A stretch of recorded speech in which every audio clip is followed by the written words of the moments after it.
Ils étaient plusieurs milliers de citoyens à arpenter les rues de Nouakchott ce mercredi pour dénoncer le processus électoral actuellement en cours en Mauritanie.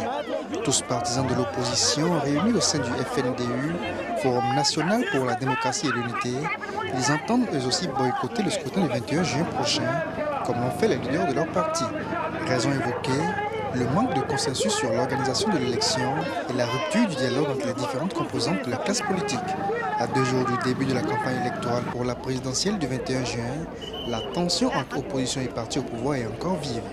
Les populations sont sorties massivement pour répondre à l'appel du forum et c'est un appel également de raison. Un appel pour dire non à des élections non consensuelles, pour dire oui pour un boycott des élections du 21 juin.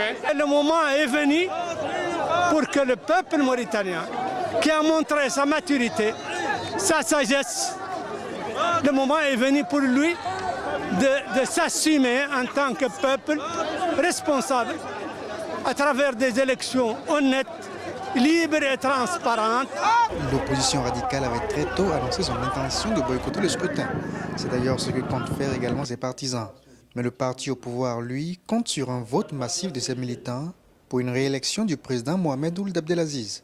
Le poids du boycott peut ne pas être reflété par les chiffres, ni par la participation, ni par les chiffres. Vous savez, les chiffres ici, on peut les faire et les défaire.